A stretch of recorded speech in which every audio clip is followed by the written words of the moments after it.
25 नवंबर का यह ऐतिहासिक दिन अपनी विरासत पर गर्व का एक और अद्भुत क्षण लेकर आया है।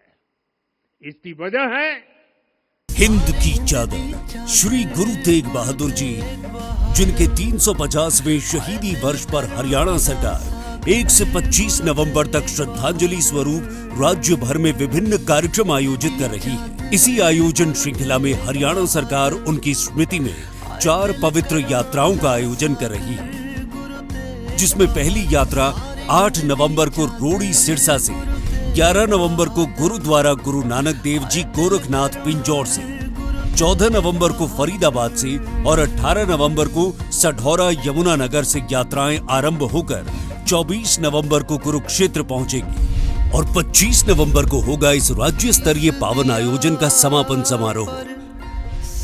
आइए शहादत की इस विरासत को हरियाणा सरकार के साथ मिलकर धर्म और मानवता की रक्षा हेतु दिए गए इस अमूल्य बलिदान को नमन करें। धर्म ध्वजा पर अंकित कोविदार वृक्ष। ये कोविदार वृक्ष इस बात का उदाहरण है कि जब हम अपनी जड़ों से कट जाते हैं तो हमारा वैभव इतिहास के पन्नों में दब जाता है। साथियों, जब भरत अपनी सेना के साथ चित्रकूट पहुंचे तो लक्ष्मण ने दूर से ही अयोध्या की सेना को पहचान लिया। ये कैसे हुआ? इसका वर्णन वाल्मीकि जी ने किया है। और वाल्मीकि जी ने क्या वर्णन किया है?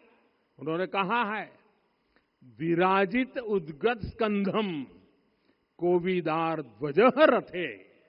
लक्ष्मण कहते हैं, राम, सामने जो तेजस्वी प्रकाश में विशाल वृक्ष जैसा ध्वज दिखाई दे रहा है, वही अयोध्या की सेना का ध्वज है।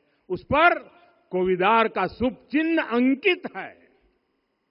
साथियों, आज जब राम मंदिर के प्रांगण में कोविदार फिर से प्रतिष्ठित हो रहा है, यह केवल एक वृक्ष की वापसी नहीं है, यह हमारी स्मृति की वापसी है, हमारी अस्मिता का पुनर्जागरण है, हमारी स्वाभिमानी सभ्यता का पुनः उद्घोष है।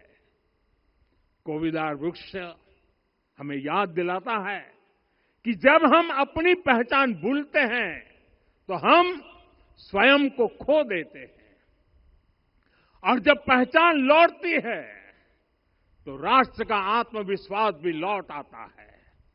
और इसलिए मैं कहता हूं, देश को आगे बढ़ना है तो अपनी विरासत पर गर्व करना होगा। साथियों, अपनी विरासत पर गर्व के साथ साथ एक और बात भी महत्वपूर्ण है, और वो है गुलामी की मानसिकता से पूरी तरह मुक्ति। आज से 190 साल पहले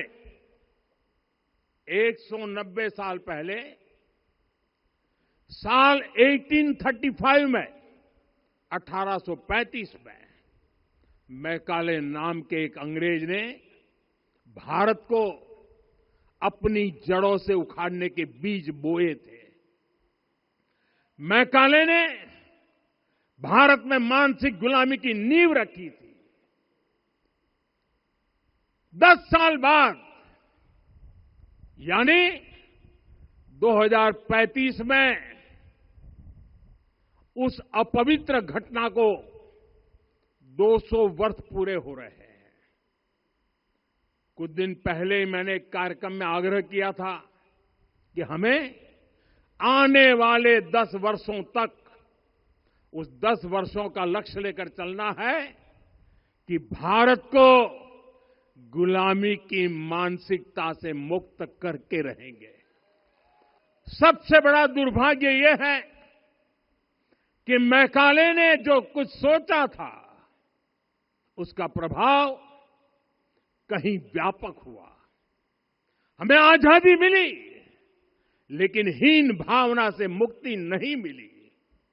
हमारे यहां एक विकार आ गया कि विदेश की हर चीज, हर व्यवस्था अच्छी है और जो हमारी अपनी चीजें हैं उनमें खोट ही खोट है।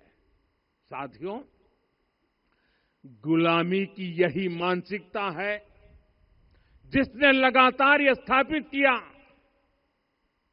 हमने विदेशों से लोकतंत्र लिया।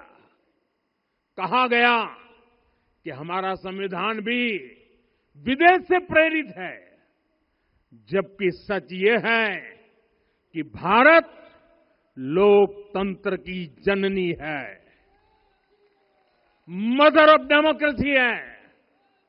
लोकतंत्र हमारे डीएनए में है। साथियों, अगर आप तमिलनाडु जाएंगे तो तमिलनाडु के उत्तरी हिस्से में उत्तीरमेरूर गांव है। वहां हजारों वर्ष पहले का एक शिलालेख है। उसमें बताया गया है कि उस कालखंड में भी कैसे लोकतांत्रिक तरीके से शासन व्यवस्था चलती थी, लोग कैसे सरकार चुनते थे। लेकिन हमारे यहां तो मैग्ना कार्टा की प्रशंसा का ही चलन रहा। हमारे यहां भगवान बसवन्ना, उनके अनुभव मंटपा की जानकारी भी सीमित रखी गई।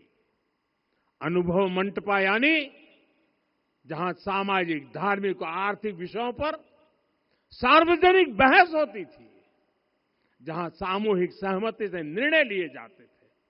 लेकिन गुलामी की मानसिकता के कारण इस भारत की कितनी ही पीढ़ियों को इस जानकारी से भी वंचित रखा गया।